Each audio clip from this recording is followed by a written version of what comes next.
e começar com a pergunta do Sérgio Santos, que colaborou com a gente com o Superchat, já sobre um tema que o companheiro Rui tocou aqui na exposição. Por que não fazer movimentos alternativos às mobilizações de rua, como boicote ao pagamento de empresas, forçar um apagão no sistema elétrico, flash mobs em shoppings, criar um saque generalizado nos bancos? Essas medidas foram adotadas na Índia para a liberação do Gandhi. Então, é aí que está um problema, né? Que eu acho que isso daí permeia toda a esquerda brasileira e é o resultado de muitos anos sem mobilizações massivas. Chega uma hora que o pessoal não consegue entender e nem acreditar na capacidade, né, das grandes massas populares de mudarem a história. Então, essas medidas todas que foram propostas pelo companheiro são medidas de luta, mas são medidas de luta secundárias. Serviriam no máximo para você fazer propaganda de um determinado objetivo. Nós temos que entender que é o seguinte: se nós queremos derrotar os capitalistas, os políticos que representam esses capitalistas, os militares, só existe uma força capaz de derrotar isso daí no Brasil, que é a grande massa popular. Então nós temos que fazer um esforço permanente para colocar essas massas em movimento. Por exemplo, o negócio lá do Ceará, a bicicletada do Ceará não vai tirar o Lula da cadeia. Isso é só serve para você fazer uma propaganda, e muito leve, inclusive. Chamar um pouco de atenção e tal. Agora, se nós queremos produzir um efeito, nós temos que botar aí milhões de pessoas nas ruas. É isso daí que a própria burguesia entende como força. Se você sair na rua, um grupinho fizer uma coisa, um outro grupo fizer outra coisa, rede social e tudo mais, o pessoal não se assusta. Agora veja o caso da França. Quando as mobilizações tomaram as ruas e ameaçaram tomar conta do país inteiro, a burguesia ficou assustadíssima. Por quê? Porque aí não se trata de uma manifestação simbólica. É uma demonstração de força, uma força real que é colocada em movimento. Por exemplo, num dado momento da manifestação dos coletes amarelos, eles falaram em invadir o Palácio do Eliseu, o Palácio do Governo. Se você faz isso daí, você está quase derrubando o governo. Lógico que você não vai fazer isso aí com meia dúzia de pessoas. Você tem que fazer isso aí com muita gente. Né? Esse é o problema. A burguesia brasileira, a direita, o Bolsonaro, todo esse pessoal, eles têm medo de que a situação evolua para uma grande explosão da mobilização das amplas massas. Então nós temos que nos focar nesse objetivo, porque senão nós não vamos para frente.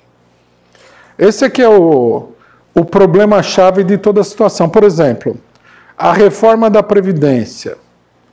A reforma da Previdência ela está entalada fundamentalmente porque os deputados têm medo da opinião das pessoas, ou seja, da eleição, de uma série de coisas. Até de coisas mais imediatas. O deputado tem medo de ir lá na cidade dele, de repente uma multidão pegar ele lá e quebrar ele em pedaços. Quer dizer, sem mobilização, o pessoal tem medo da opinião porque ela é muito vasta. Mas isso daí não vai impedir o deputado de aprovar. Eles vão manobrar, porque na realidade não há nenhuma ameaça concreta. Então você pode manobrar. Agora, se você colocasse, sei lá, 100 mil pessoas diante do Congresso Nacional, o pessoal irritado lá, querendo invadir o Congresso, a situação ela começa a mudar. Nós temos que entender que a política é um problema de força. Existe uma propaganda dentro da esquerda que eles pregam, não sei direito o que é, mas no final das contas só tem um efeito concreto, que é o voto. Mas, segundo eles, isso aí é a democracia. É uma concepção totalmente medíocre e limitada de democracia. A democracia se supõe que seja a soberania popular, a vontade popular. Você submeter o povo a votar a cada 4 anos é uma coisa extremamente limitada. Mas, enfim, Você vê, por exemplo, determinados setores da esquerda, você fala, como é que eles vão conseguir alguma coisa? É uma ilusão. Então, por exemplo, essas manifestações, aqui e ali, podem servir para alguma propaganda, mas no geral não vão mudar. No caso da Índia, nós temos que entender o seguinte, que o pessoal vê o acontecimento sem levar em consideração o cenário. É como se o ator ele estivesse atuando num cenário vazio. Gandhi, o movimento nacionalista indiano, ele cresceu porque na Índia estava se gestando uma das maiores revoluções populares que o mundo já viu. Então o cidadão ia lá naquela fraldinha, sentava lá, tomava leite de cabra e tal, mas o pessoal queria já cortar a cabeça dos ingleses. Ele, na verdade, ele continha isso daí, com essas medidas. Ele não impulsionou, a intenção dele não era mesmo de impulsionar, era de suavizar. Tanto que quando a situação chegou num ponto em que o vulcão ia entrar em erupção, os ingleses, depois de um século, 2 séculos lá, saíram numa boa. Por que eles saíram numa boa? Porque alguém fez um boicote lá da empresa britânica que fabricava salsicha? Não. Eles saíram porque eles falaram, isso aqui vai ser um banho de sangue se a gente não sair. Vamos organizar aqui a transferência, né, do governo para pessoas da própria Índia que vão controlar a situação e a gente mantém os nossos negócios. E vamos falar o que é verdade. Isso aí acontece de monte no mundo inteiro. Os ingleses fizeram a mesma coisa na Rodésia, os brancos estavam no governo, entregaram o governo para os negros e ficaram com os negócios. Aconteceu na África do Sul, os brancos estavam no governo, um governo super fascista, entregaram o governo para o Mandela e mantiveram os negócios e o controle da economia toda. Esse aí é um truque que a burguesia já desenvolveu, assim, deve ter até escola de como dar esse golpe na população. A hora que você vai perder a boa, põe um cidadão lá que tem uma aparência que vai atender às suas reivindicações, acalma todo mundo, né, entrega os anéis para não perder os dedos. Essa é a essência da política. Aqui, nós estamos atravessando uma experiência muito importante, porque eles deram o golpe. Né?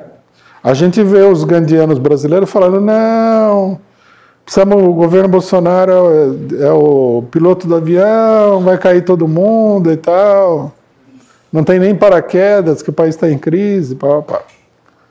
Na verdade, eles querem conter o que está crescendo no Brasil cada vez mais, que é um ódio a essa gente. Quem que não vai ter ódio deles?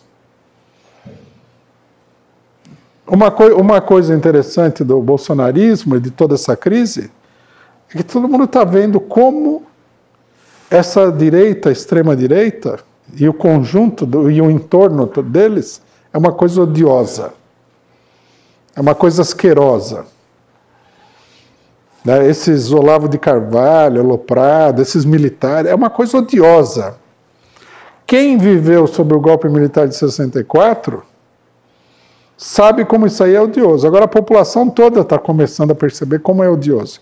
Você imagina um cidadão num país que se diz democrático, embora não seja uma realidade, o presidente da República mandar comemorar um regime criminoso, delinquente, assassino, torturadores, escória da escória da escória da humanidade.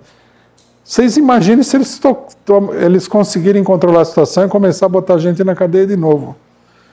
Tem que ter, a pessoa tem que pensar o perigo que é, né, o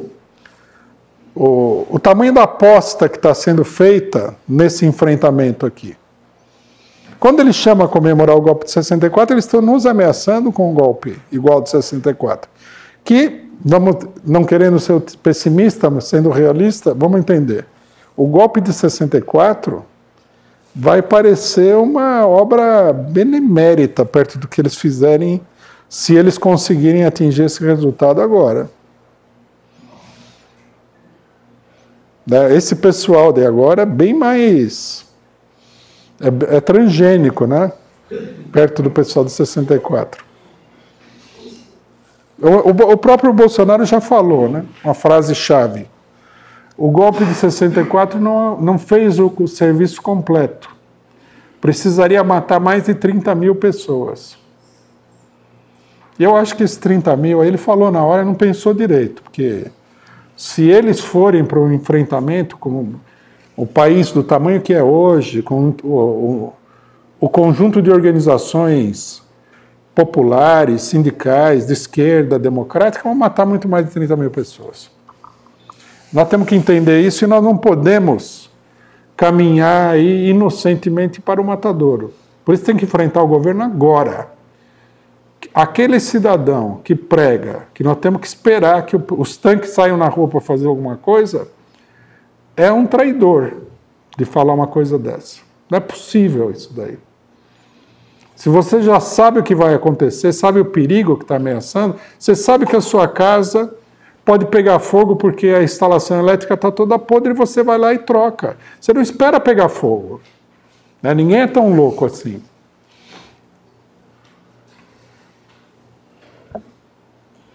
Agradecer aqui mais superchats que a gente recebeu do Torico Dzimar, Fernando Albuquerque, Leandro Radic e Suzy. Fala para a companheira que se inscreveu, já chegando perto aqui, que a próxima pergunta é sua. Temos mais umas perguntas da internet. O Fernando Albuquerque pergunta aqui. Rui, você não acha que a liderança atual do PT joga contra o Lula livre e a favor do golpe desde o governo Dilma? Então, quem é a liderança do PT? Esse que é o primeiro problema. Né? Eu acho que tem um setor que é a favor de fazer a campanha pela liberdade do Lula, mas que esse setor, infelizmente, ele está muito acuado pelo outro setor. Por exemplo, a Gleisi, eu acho que ela quer fazer a campanha do Lula. Ela e outras pessoas aí. Mas eles não conseguem enfrentar a pressão que eles sofrem dentro do próprio partido.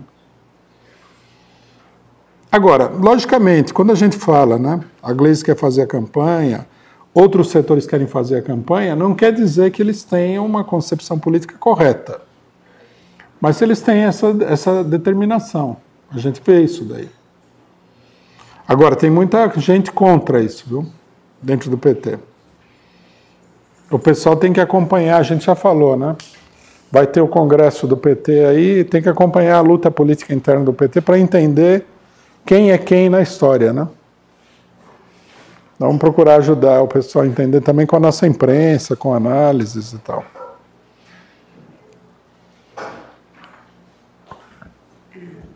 Bom dia ou boa tarde, não sei, gente. Um pouco antes de eu sair de casa, Rui, eu vi que teve uma pesquisa do Datafolha que parece que eles, pelo que eu entendi, eu li muito rápido, que eles publicaram uma parte hoje, a parte maior vai ser amanhã. Que parece que vai ser extremamente contra o Bolsonaro, pelo que o Mas já publicaram? Falou. Aí, eu sinto muito comunicar aos senhores que 36% das pessoas acham que deve-se comemorar o golpe de 64. Essa foi a parte que foi publicada hoje. 33? 36%. 50%, marquei aqui, eu não estou achando, me perdoem. 53%, acho que é 53% que eu escrevi aqui, não estou nem ouvindo o que eu escrevi, dizem que não se deve. E 7% não sabem ou se omitem. Então, eu acho, Rui, se a gente usar isso como indicativo, muita gente apoia o governo. Lembre que com 36%, por causa dos benditos votos válidos, se houver uma grande ausência nas urnas e um grande número de votos brancos e nulos, como houve esse ano, elege-se um presidente. E essas pessoas estão se manifestando.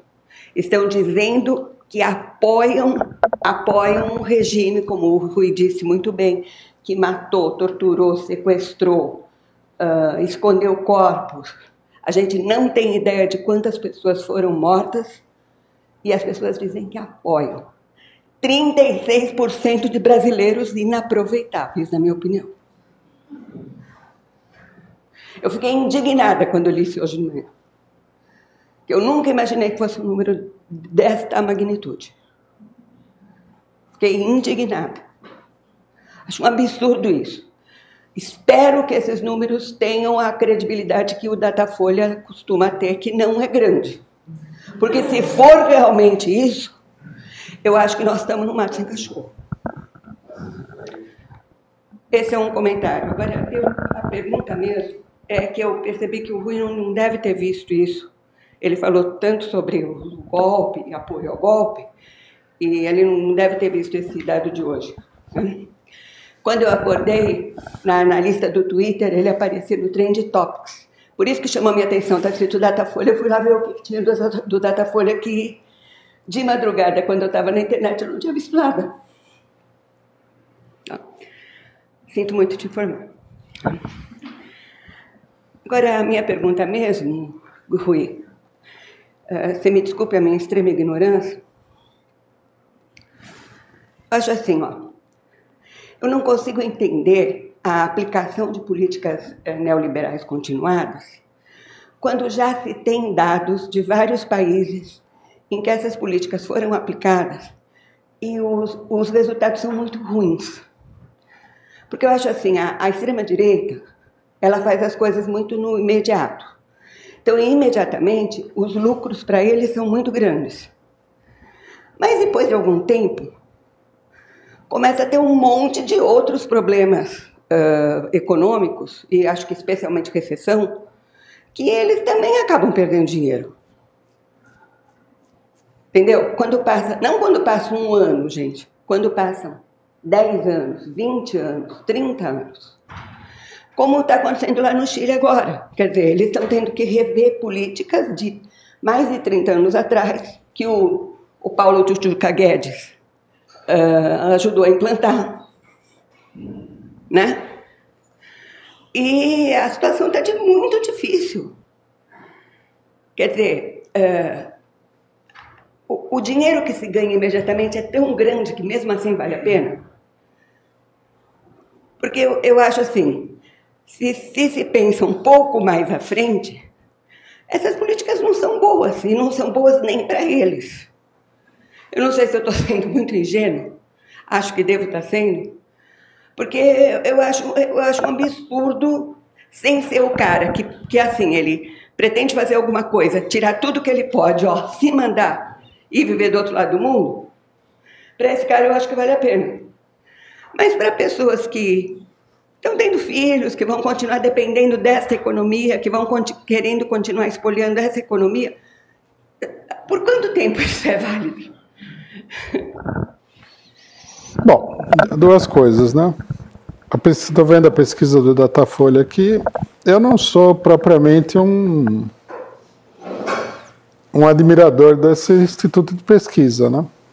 Acompanhei o instituto de pesquisa na época do golpe do Estado e tal, e as coisas que eu vi aqui me levaram à conclusão de que pode ser até que eles façam a pesquisa na rua, mas depois alguém senta no escritório lá e reescreve toda essa pesquisa de acordo com um critério político, né? Esse negócio do golpe de 64, 36% da população, eu acho que não é assim. É possível que, sei lá, vamos supor que eles tenham conseguido esse resultado, porque às vezes a pesquisa dá esse resultado. Mas depende muito de como você faz a pesquisa, né? Aí precisaria ver isso daí, mas não é real que mais de 1/3 da população seja a favor ao golpe militar. Inclusive, eles apresentam dados aqui que são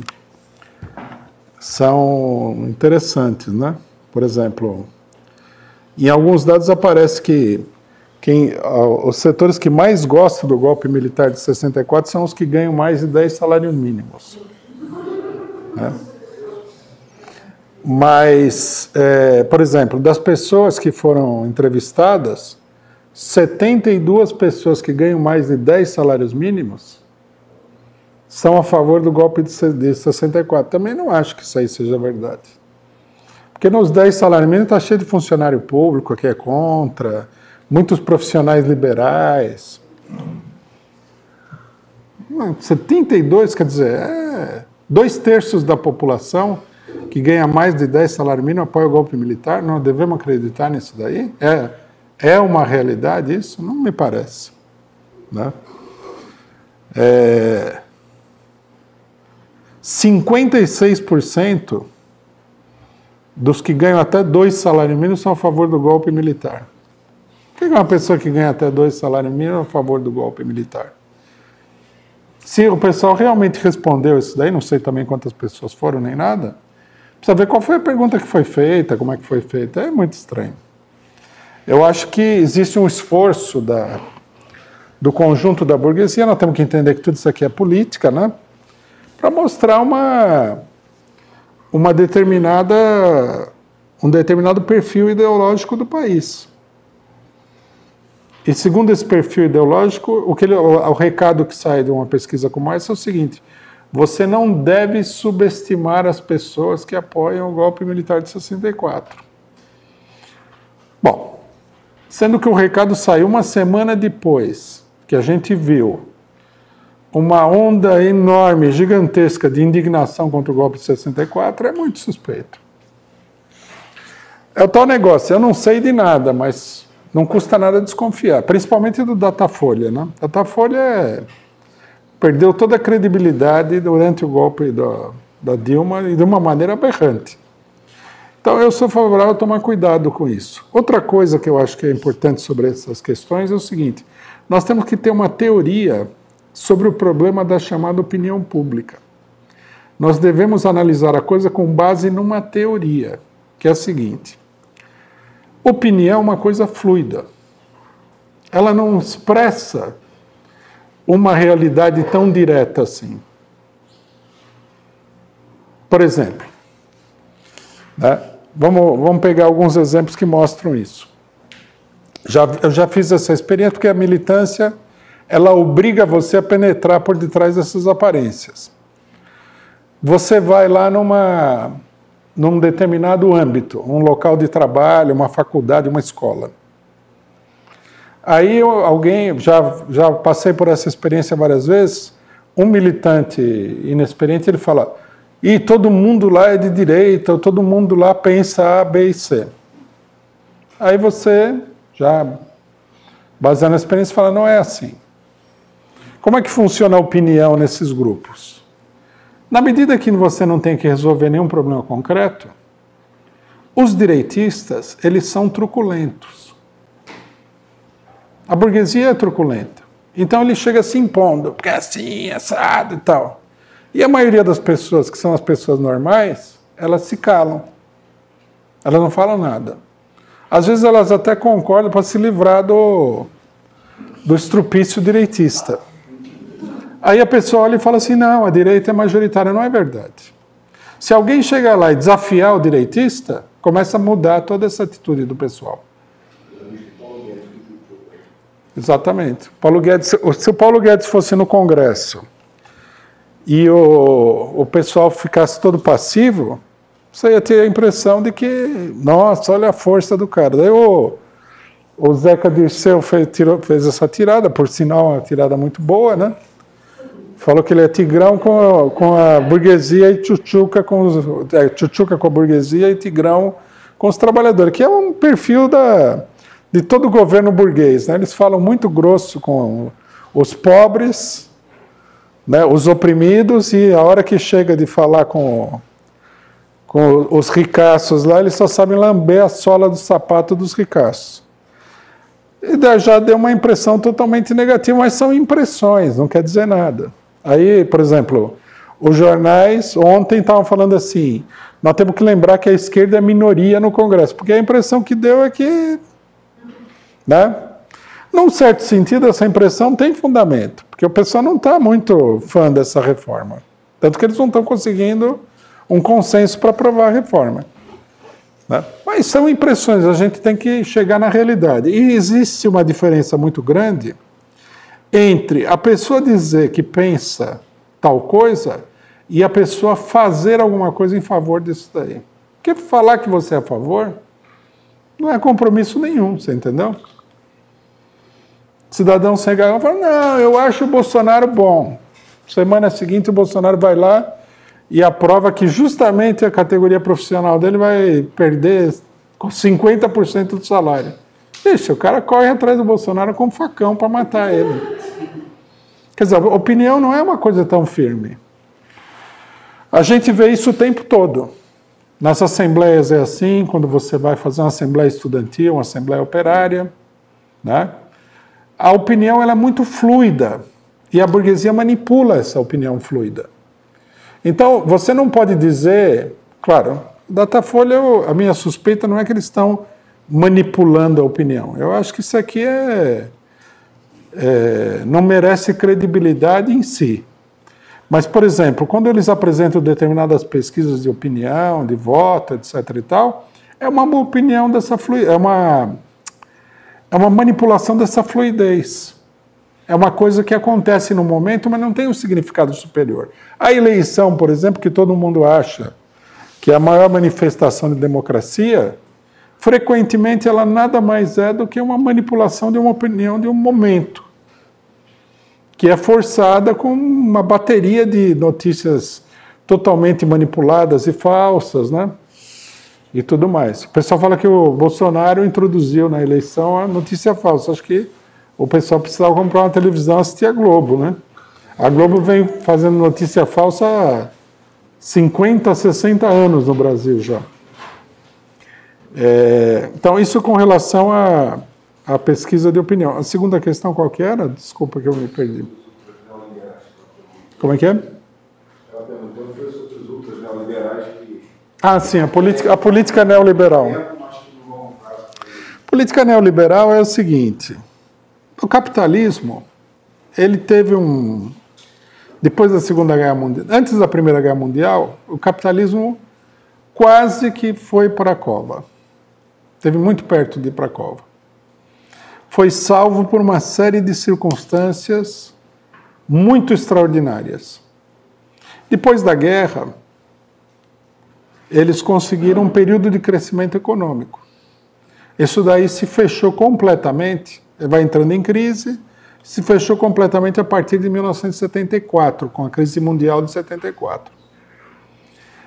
É aí que vai surgir, vai demorar um tempinho, vai demorar uns 10 anos de gestação aproximadamente, vai surgir a chamada política neoliberal na Inglaterra, que tinha sido também o país onde havia se formado a chamada política do bem-estar social. Não é de se estranhar, porque a classe dominante inglesa ela é muito consciente, ela mandou no mundo durante séculos aí, e ela tem essa capacidade. Bom, o que é a política neoliberal? É o reconhecimento do fracasso do capitalismo. Fundou. Eles chegaram lá e falaram, esse negócio aqui de você pagar pensão, ter serviço de saúde grátis e tudo mais, isso aqui não é insustentável. A velocidade não, o impulso do capitalismo não sustenta mais isso daí. No fundo é uma coisa muito simples, né?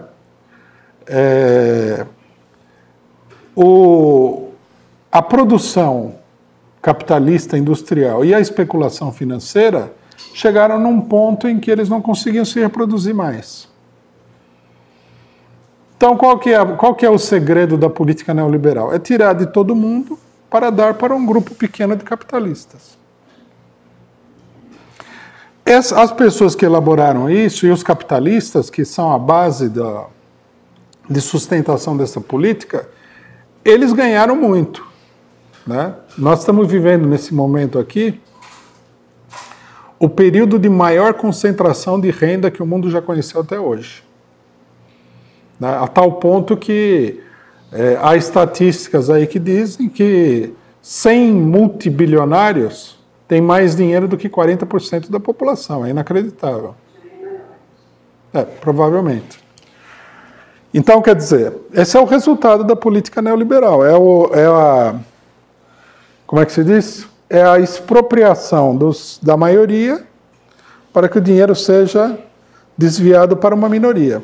Esse processo é um processo inevitável.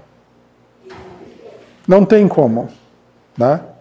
Senão essas empresas todas, as grandes empresas que dominam o mundo, vão todas à falência. Inclusive, nós podemos ver que algumas dessas empresas, na situação atual, não estão aguentando o tranco. Veja o caso da Ford, por exemplo. O caso da GM. GM costumava ser a maior empresa industrial do mundo, com 1 milhão de funcionários internacionalmente, né?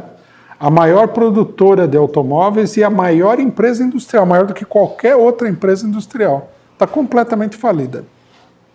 Eles vêm fechando fábricas em vários lugares, etc. e tal. Quer dizer, o capitalismo ele não é capaz de produzir sequer o lucro das grandes empresas, que tem que ser produzido artificialmente pelo Estado.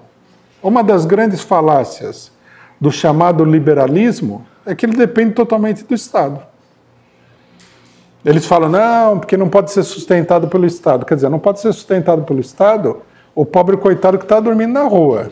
Agora, a multinacional gigantesca, essa tem que ser sustentada pelo Estado, né? Se não for o Estado sustentar essa multinacional aí, ela não aguenta. Então, o que eles fazem? Eles estão cortando todos os direitos sociais, eles não têm condições de manter isso daí e, ao mesmo tempo, manter as empresas. Eles estão acabando com toda a empresa estatal para abrir novos focos de investimento. E estão levando o mundo todo a uma miséria cada vez maior, insustentável. Por isso que nós falamos que o capitalismo está numa fase terminal. E o mais curioso é o seguinte, faz muito tempo que eu acredito nisso, né?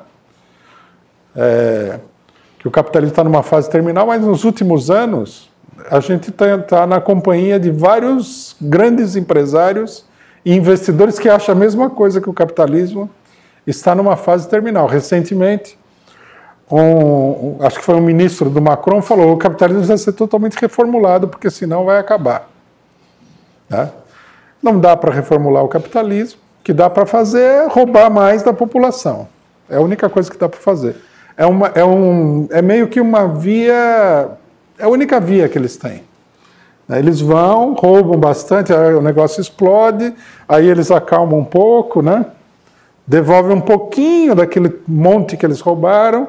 A hora que eles veem que a população acalmou de novo, eles pulam em cima e começam a roubar de novo.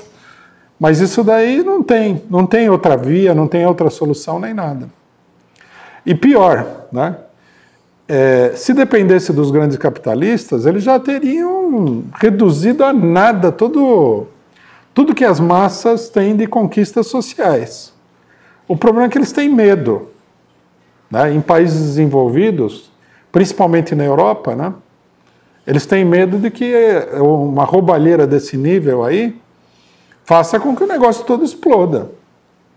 Então o pessoal vai devagarinho, com calma. Você vê o governo Macron, ele veio com a intenção de esfolar a população. Em pouquíssimo tempo o negócio explodiu, porque é uma coisa explosiva, insustentável. Eu vejo a situação do Brasil. Petróleo. A gente deve acreditar que a população brasileira toda vai passar fome vendo centenas de campos de petróleo sustentando milionários na Bolsa de Wall Street? Não, a hora que a coisa chegar num determinado ponto, o povo vai atacar essas instalações. Vai tomar conta. Isso aí não é sustentável. Então, esse é o sentido da política neoliberal. É uma política... É aquela política de fim de feira, né? Acabou a feira. Então, estamos numa política agora de liquidação. Acho que é muito importante ter... Para a gente fazer a política do momento, é muito importante ter o quadro de conjunto. Porque senão a política de momento, Né? Bate um vento, você vai para cá, bate um vento, você vai para lá. A gente precisa entender para onde que o negócio está sendo conduzido. Agradecer aqui mais superchats do Alexandre Borsato Caruso, Marcos Aristides, Andrea Diniz e Peixes Wine. E chamar aqui mais uma companheira que se inscreveu para fazer uma pergunta do auditório Friedrich Engels. Boa tarde, todo mundo. Boa tarde. Rui, a minha pergunta é que, acho que há 2 semanas ou semana passada, a gente teve aí nas redes sociais um enfrentamento da Tabata, acho que é Tabata Amaral, né? Do PDT, e ela enfrentou o Vélez Rodrigues numa crítica até bem, eu achei bem legal, e muita gente compartilhou essa crítica. E aí a gente começou a ver que muita gente de esquerda, eu vi que tinha gente falando, finalmente uma liderança, e aí a gente vai pesquisar quem é Tabata Rodrigues, né, do PDT, e aí ela faz parte do movimento, falando em subterfúgios e armadilhas da burguesia, ela faz parte de um movimento que chama, só um minutinho aqui, para eu ver se eu consigo, Renova BR, que é um site que tem na internet, e tem aqui, como renovar é uma empresa, né? E aí ela essa empresa chama novas lideranças, 4.000 pessoas foram selecionadas para se tornar lideranças, eles oferecem formação, uma coisa assim assustadora, né? Dizendo que a nova política, essa política da agora, só para eu ler aqui, o manifesto. A renovação política precisa de lideranças preparadas e eleitores conscientes. O Renova BR foi criado em outubro de 2017 para preparar gente comprometida e realizadora para entrar na política. É assustador. Aí tem aqui seleção, formação, mobilização, e é uma coisa comercial, é um negócio assustador. Então, eu queria que você comentasse isso, inclusive gente de esquerda falando que isso seria alguma coisa da esquerda, o que é assustador, e a outra coisa que hoje saiu numa reportagem da Fórum, que caiu um avião da FAB. E a reportagem da Fórum diz que seria exercício das Forças Armadas Brasileiras, que esse avião estaria participando de um exercício das Forças Armadas para invadir a Venezuela. Não sei se você viu isso. Então, que ao contrário do que diz as Forças Armadas, o Brasil sim estaria pronto para invadir a Venezuela. Bom, esse caso da Tabata é interessante, não? A informação é muito útil. Estou vendo aqui o site. Parece uma infiltração nos partidos, né? Mas predomina aqui o Partido Novo, né? Que é um partido bem fascistão. Bem de direita, bem fascista. É o partido do nosso querido amigo Ricardo Salles, o ministro do Meio Ambiente. O ministro do Meio Ambiente que é a favor dos jagunços, dos latifundiários e tal. É interessante, porque essa Tabata aí, ela apareceu contra a Venezuela e teve mais uma tirada dela também, não era só... e ela estava falando a favor da reforma da Previdência, que o PDT deveria participar da reforma da Previdência. Eu acho que isso daí é uma coisa que a gente deve combater de um ponto de vista mais geral. O pessoal impotente, né, porque não há mobilização, tudo se coloca no campo do individualismo, a pessoa quer ser salva aí por um salvador da pátria. Esse não existe. Ninguém vai salvar ninguém. É bobagem isso daí. Ou os trabalhadores e o povo salvam-se a si mesmos, mas ninguém vai salvar eles. O pessoal acha, por exemplo, o Lula vai salvar. Não, o Lula, coitado. Você vê que o Lula, a capacidade dele de salvar os outros é tão pequena que ele não consegue salvar nem ele mesmo, que ele está na cadeia. Ele só vai sair de lá com uma mobilização popular. Quer dizer, o próprio povo tem que se salvar. É preciso se organizar e tudo. Volta e meia aparece isso. Na eleição apareceu muito numa determinada faixa aí de uma esquerda mais confusa, mais moderada, apoia o Ciro Gomes. Né? E agora aparece essa mulher do PDT aí. Não, é bobagem. Por isso que o pessoal cai nessas armadilhas. Não existe salvador da pátria. Ou o povo se organiza ou não tem salvação. Você vê, por exemplo, os norte-americanos foram derrotados no Vietnã. Não foi uma pessoa que foi lá derrotar os norte-americanos. Lógico, há lideranças, há pessoas que organizam, há estrategistas, há de tudo, pessoas que cumprem um papel de liderança. Mas nenhuma liderança sozinha é capaz de fazer nenhum milagre. Isso daí eu acho que a lição principal que vem disso daí, que vem desse fato, dessa Tabata, é isso. O pessoal está procurando aí um salvador da pátria. Ora é o Boulos, que não vai salvar ninguém mesmo, porque ele não tem nada. Ora é o Ciro Gomes. É bobagem isso daí. É preciso se organizar. E finalmente o salvador da pátria, ele acaba sendo não um salvador da pátria de verdade, mas um parlamentar. Quer dizer, um representante institucional que foi eleito através de eleições profundamente manipuladas. O Ciro Gomes já atacou a gente por causa dessa Tabata do Amaral. Né? Por causa das críticas, eu vi ele perdendo a esportiva lá e destemperado lá, soltando os cachorros. Estava falando que a Tabata veio da favela e tal. O que não sei direito o que ele quer dizer, porque... A classe média, né? Esse que é assustador, porque ela é usada, a classe média, a usa enquanto classe trabalhadora, para recuperar as intenções da classe média. Exatamente. A gente também não tem que levar a sério esse negócio de eu vim da favela. Eu vim da favela, eu sou mulher, eu sou negro, eu sou operário. Isso aí não vale nada. Se é mulher, vai lá, um monte de homem manda você fazer alguma coisa. Às vezes é a Margaret Thatcher. Quem comandava no governo dela era o Clube do Bolinha. Você é negro, serve aí como um instrumento dos brancos. Isso aí não resolve nada. Não é, o indivíduo não resolve nada. Não adianta ser operário, negro, mulher, gay, intelectual, militar, não adianta nada disso. O problema é qual é a coletividade da qual você faz parte e se você efetivamente é uma ferramenta daquela coletividade. Né? A gente não deve depositar nossas esperanças em indivíduos isolados. Nós devemos pensar na organização.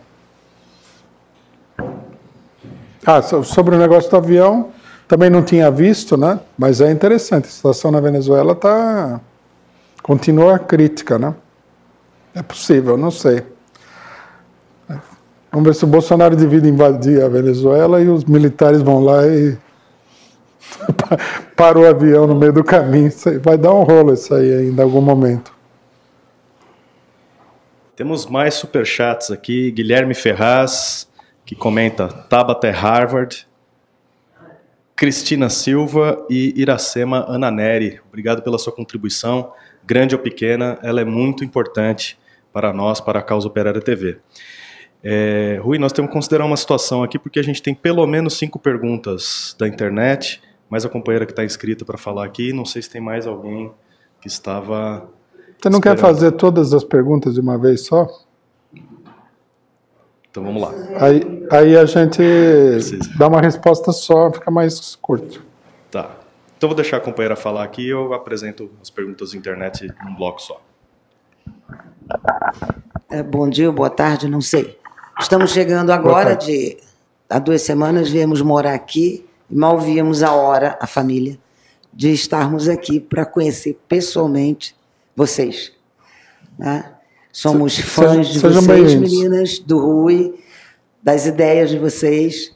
E a gente hoje veio para conhecer. Mas, como eu sou muito curiosa, primeiro, só um adendo ao que foi dito sobre a tal pesquisa. Gente, é muito fácil. 76% da pesquisa entre as mulheres de militar vai dar 73% a favor do militar, não? E os 2% que ganham abaixo, até 2 salários mínimos, são os filhos de militares. Os meninos, né?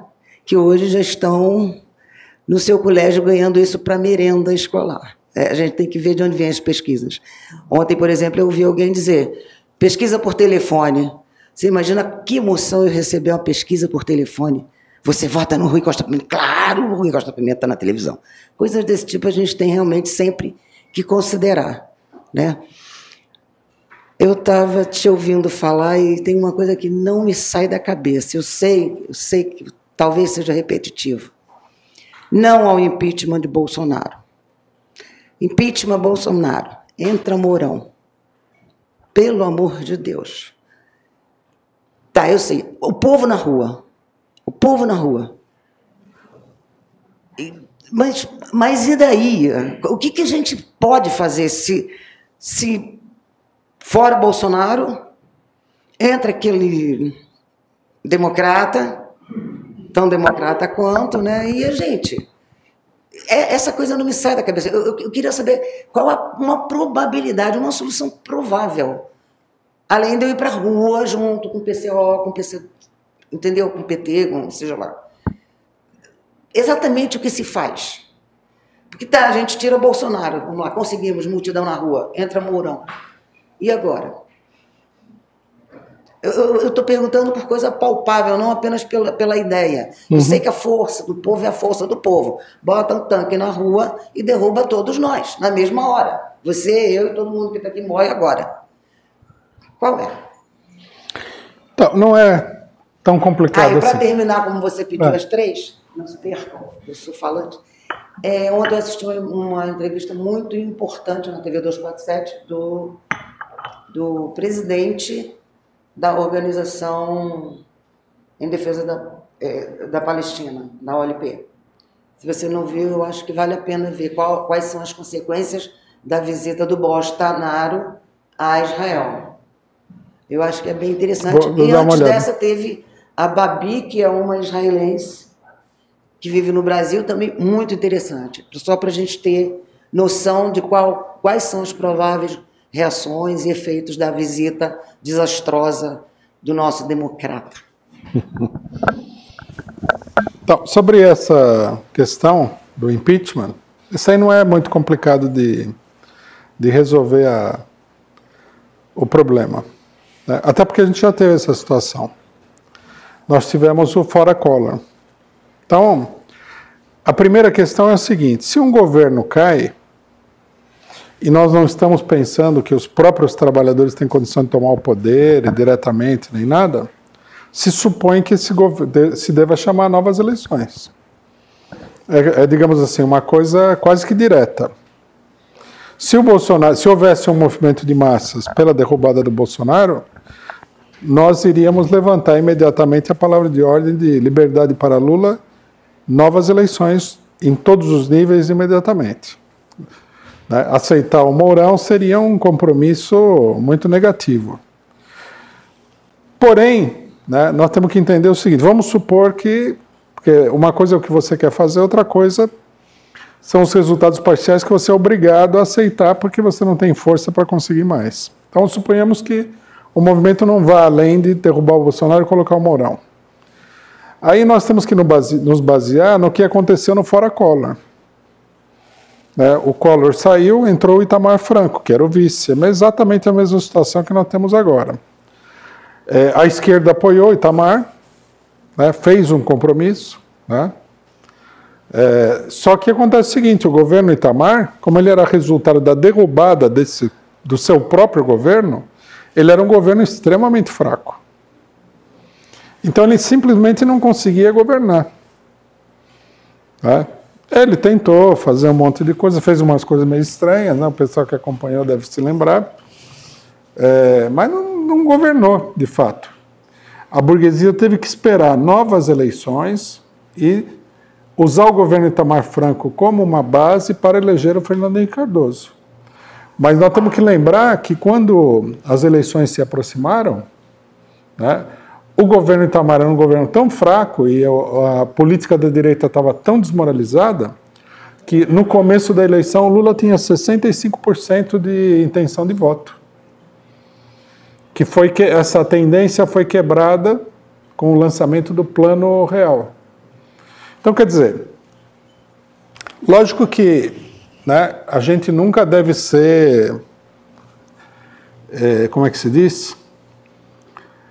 Taxativo no que diz respeito a analogias políticas, porque há muita variedade, os acontecimentos nunca são exatamente iguais, você tem que acompanhar concretamente a cada momento. Mas a hipótese principal seria que a derrubada do Bolsonaro enfraqueceria extraordinariamente o golpe. Se o Bolsonaro já é um Temer, o governo seguinte seria um governo extremamente fraco. Agora, lógico, pode acontecer muita coisa, tem que analisar diante dos fatos, né, porque isso aqui é uma hipótese do que poderia acontecer. E a gente tem que entender também o seguinte, não acontece nada por acontecer, tudo depende da luta que está sendo travada, né? Isso aqui é a política, ela não é um desenvolvimento de mão única, ela é um desenvolvimento em dois polos, é sempre uma luta política que está se travando aí. Às vezes ela fica muito encoberta, porque a situação está muito no centro, mas é sempre uma luta. Então depende muito, um polo faz uma coisa, outro polo faz outra coisa. A evolução é né, essa relação, essa luta entre esses dois polos.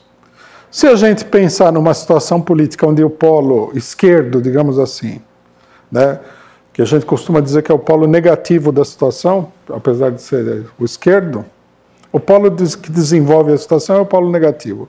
O polo positivo é mais estático. Se a gente pensar numa situação que o polo esquerdo não atua, ou atua muito pouco, bom, logicamente que o polo direito vai dar sempre um jeito de resolver mesmo as situações mais complicadas. É o que aconteceu na época do Itamar Franco. O pessoal apoiou o governo Itamar Franco e falou, esse governo é fraco, nós temos força, porque nós, né, o PT, a UNE na época, nós comandamos estivemos na liderança da luta do Fora Collor, agora nós vamos ganhar a eleição, que é sempre aquele cálculo que o pessoal tem. Aí chegou na hora da eleição, a burguesia não é trouxa, né? A gente nunca deve fazer o cálculo de que a burguesia é idiota. Eles deram maior nó no PT, e o Lula caiu de 65, lá perdeu para um Zé Mané, uma pessoa sem popularidade nenhuma, que é o senhor Fernando Henrique Cardoso, que está aí até hoje empesteando o ambiente político do país. E a gente pagou caro por essa falta né, como é que se diz? De discernimento político. Isso aí, mais superchats para agradecer aqui o pessoal que está contribuindo ao vivo durante a nossa transmissão. É o caso do Severino Fernandes, que comentou aqui o assunto que já tratamos. A direita tenta formar quadros com pessoas de origem popular, a Tabata é só mais um exemplo disso daí. Samuel Bertolini, Luciano Miyake, Vânia Aldi, Etruscan Rover e Cileide Dias. E eu vou ter que pedir desculpa para o pessoal, porque a gente vai ter que fazer um bloco de perguntas.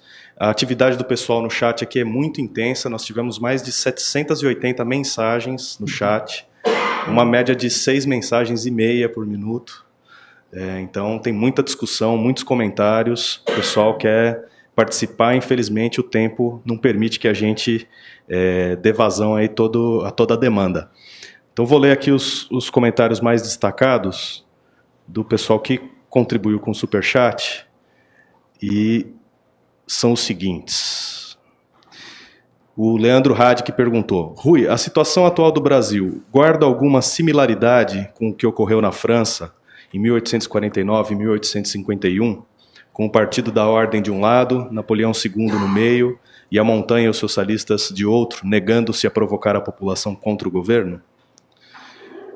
Suzy comenta o seguinte, que em 89 milhares de pessoas morreram na repressão ao Caracaço na Venezuela. Você acha que a repressão aqui chegaria a esse ponto? O Alexandre Caruso coloca o seguinte: sem considerar que o capitalismo é uma invenção para defender covardes, pergunto, é possível haver convivência, capitalismo e democracia? Obrigado, Rui, professor do povo. O Marcos Aristides, eu não tinha lido o comentário dele antes, não é uma pergunta. Não sou comunista, apesar do respeito pela luta de vocês, mas a análise de conjuntura do Rui é a mais fina.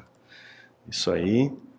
Andréa Diniz, gostou da colocação da companheira que fez a pergunta agora há pouco. Peixes Vaine pergunta aqui, a pesquisa não está preparando a chegada do Mourão? Os companheiros que estão no Rio de Janeiro assistindo a análise política no CCBP Rio perguntam, o 13º do Bolsa Família seria uma tentativa de ampliar a base social do Bolsonaro? E, considerando que vivemos no capitalismo e que o custo para obter uma arma é alto, como evitar que apenas as classes dominantes se armem? E o Samuel Bertolini perguntou, por que não pedir novas eleições?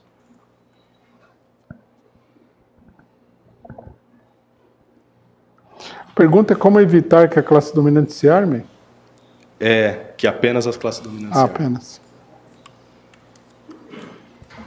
E por que não pedir imediatamente novas eleições? Sim.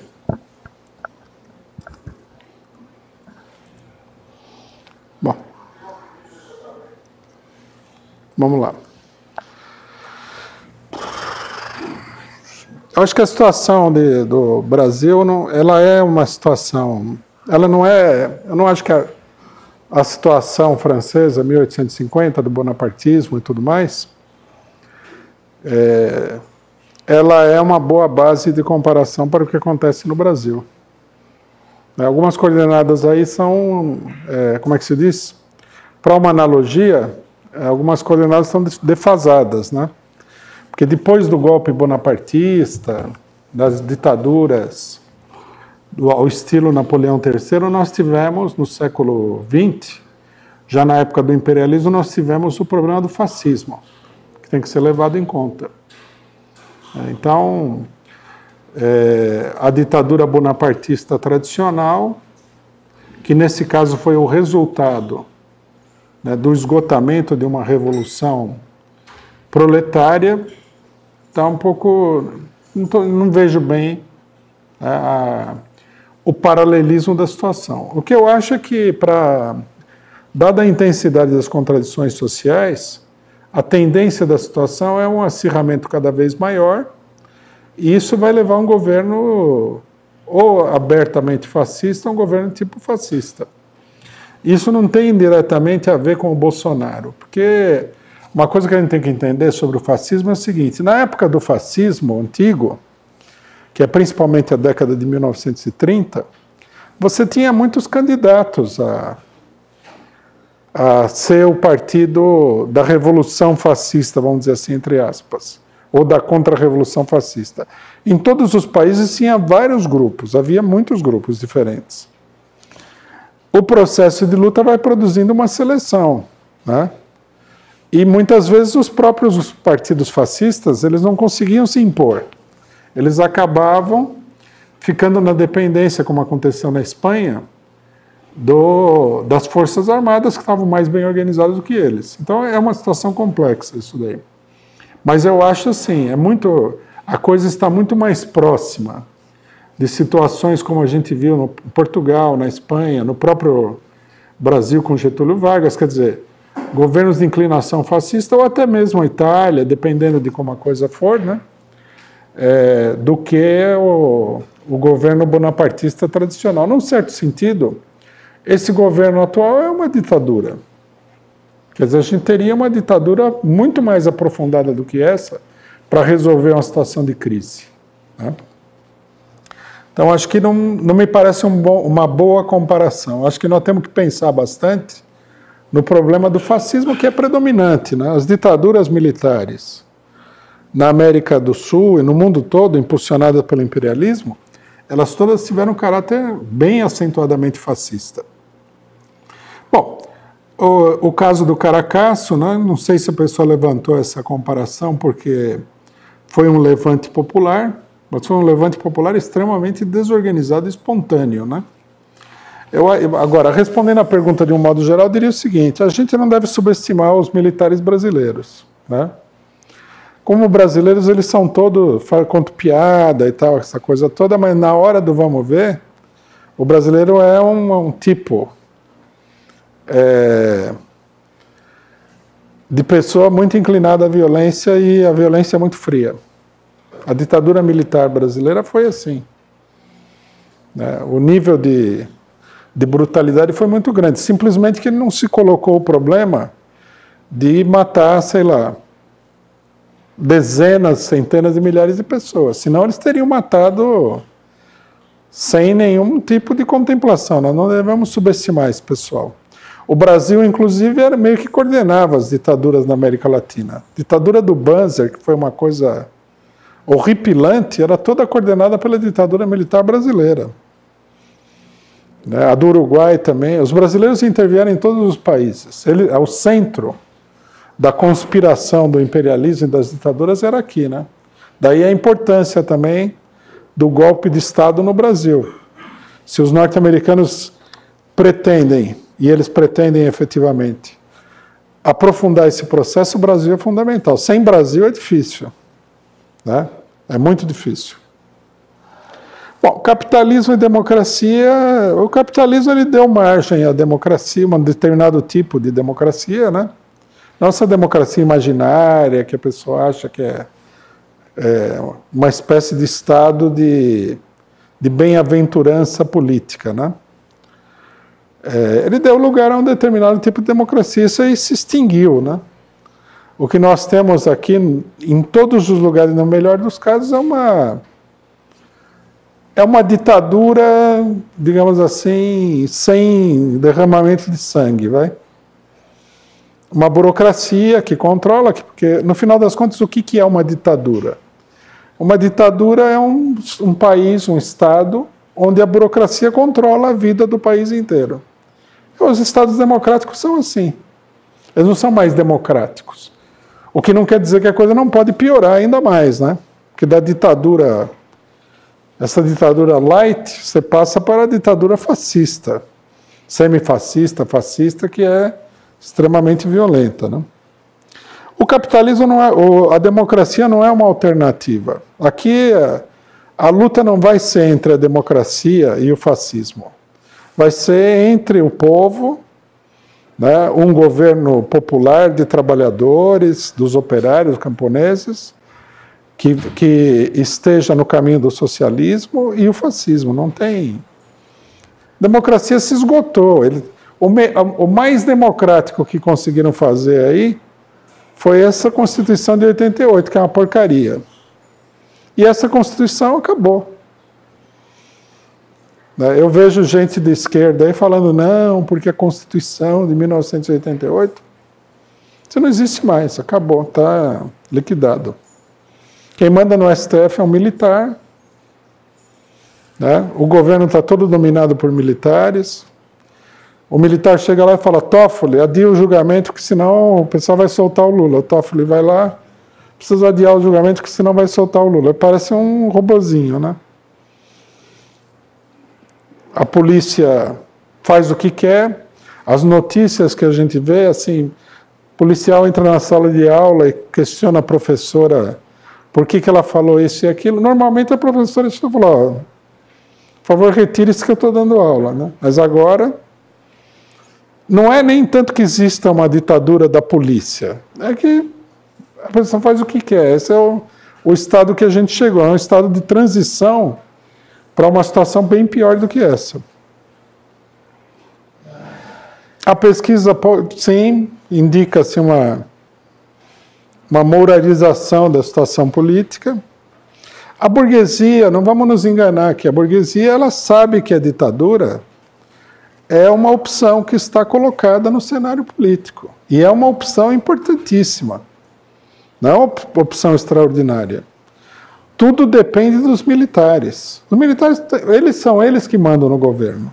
Eles mandam no STF também. Eu não sei, é um negócio até estranho, o pessoal não se dê conta de que o STF foi tomado pelos militares, né? Aqui no Brasil acontecem essas coisas, fica aquela discussão, Daí o Gilmar Mendes xinga um cara e tal, todo mundo pensa que o negócio é para valer, mas quem tomou conta do STF são os militares. O 13º do Bolsonaro deve ser, sim, para fazer média, porque o governo está balançando aí, né? Mas ele, na verdade, nós temos que prestar atenção de que ele está cortando o benefício. A intenção deles é manter esse benefício para um número infinitamente menor de pessoas. Bom, com relação às armas, isso daí é assim mesmo. A burguesia tem mais dinheiro. Se a burguesia e a classe operária forem se armar, a burguesia vai se armar mais rápido e com armas mais modernas. Não tem como, não adianta, né, você lutar contra a realidade. Mas isso daí não é um argumento para que a gente fique pregando o pacifismo, né? Não é uma solução. Então, como acontece sempre, como aconteceu sempre, em todas as revoluções e tudo mais, a classe operária tem que fazer o que pode. Não adianta chegar e falar, não, mas a burguesia é burguesia. É rica, corruptora, tem influência. E os operários são pobres. Se nós formos pensar na luta de classes e na revolução, nós temos que pensar nesses termos, e não em termos imaginários. E o problema das novas eleições, eu acho que é assim, não existe um movimento, uma mobilização ampla e sistemática pela derrubada do governo Bolsonaro. Por isso que a palavra de ordem fora Bolsonaro é a palavra de ordem do momento. Porque a função dela é estimular essa mobilização. Havendo essa mobilização, já se coloca o problema da saída. Não quer dizer que não se possa falar em novas eleições, mas não é uma palavra de ordem que vai mobilizar a população. A gente acabou de ter eleições. As eleições só vão se colocar se o governo estiver pendurado na brocha lá. Se o governo estiver para cair, você fala, bom, vai cair, novas eleições. Aí faz sentido, né? Ela adquire uma realidade. Mas, obviamente, num primeiro momento, a conclusão direta, imediata, lógica, o governo caiu por causa do repúdio popular, novas eleições. Nada disso de ficar o segundo do mesmo governo que caiu, porque isso é uma fraude. O governo foi derrubado pelo povo, tem que ser substituído pelo povo. E no caso, nós não podemos aceitar nenhuma eleição em que não esteja presente o Lula, porque seria também fazer uma nova fraude. Isso daí desmoralizaria a esquerda e não apresentaria solução nenhuma, seria um aprofundamento da crise.